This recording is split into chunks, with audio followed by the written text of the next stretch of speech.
এটা কেবিনেটত আজি আৰু এটা গুৰুত্বপূৰ্ণ আলোচনা হয়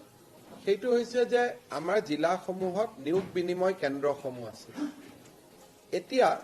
এমপ্লয়মেন্ট এক্সচেঞ্জৰ ৰেজিষ্ট্ৰেচন টেকনলজিৰ মাধ্যমেদি হয় অৰ্থাৎ সকলোৱে নিজৰ ঘৰত বহিয়ে এমপ্লয়মেন্ট এক্সচেঞ্জত ৰেজিষ্টাৰ কৰিব পাৰে আৰু এতিয়া কাৰ্যালয়ত কোনো এমপ্লয়মেন্ট এক্সচেঞ্জত কোনো মানুহ নাযায় এক্সেপ্ট যাৰ আধাৰ কাৰ্ড নাই আৰু সেই ব্যৱস্থাটো অহা এবছৰৰ ভিতৰত নোহোৱা হৈ যাব যেতিয়া সকলোৰে আধাৰ কাৰ্ড বনাব পাৰিব ধৰা এতিয়া আমাৰ নিয়োগ বিনিময় কেন্দ্ৰসমূহ এক প্ৰকাৰ ক'ব গ'লে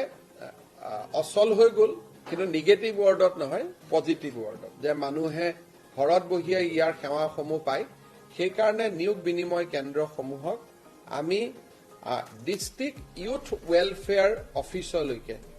আমি ৰূপান্তৰ কৰাৰ বাবে এটা ইন প্ৰিন্সিপল সিদ্ধান্ত লৈছো ডিটেইলছ কেবিনেটত আহিব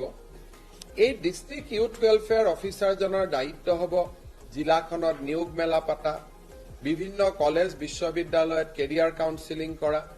আৰু বিভিন্ন যুৱক সেৱাসমূহ ক্ৰীড়াক বাদ দি যুৱক সেৱাসমূহ সেই যুৱক সেৱাসমূহ আগবঢ়াই লৈ যোৱাৰ ক্ষেত্ৰত এই ডিষ্ট্ৰিক্ট ইউথ ৱেলফেয়াৰ অফিচাৰটোৱে কাম কৰিব আৰু কাৰোবাৰ এমপ্লয়মেন্ট এক্সচেঞ্জত যদি ৰেজিষ্ট্ৰেচন কৰাত কম্পিউটাৰত কেতিয়াবা অসুবিধা হয় তাৰো তেওঁলোকে সহায় কৰিব পাৰিব কিন্তু মূলত নিয়োগ বিনিময় কেন্দ্ৰসমূহ ইতিবাচক কাৰণত এতিয়া অবিকল হৈ যোৱা বাবে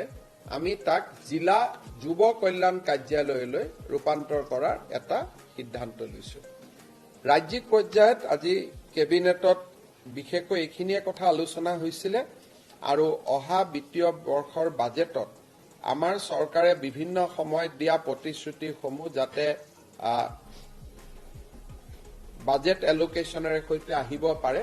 তাৰ বিষয়েও আমি কেবিনেটত আলোচনা কৰো আৰু বিত্ত মন্ত্ৰী ডাঙৰীয়ানীক আমি উপযুক্ত নিৰ্দেশ দিওঁ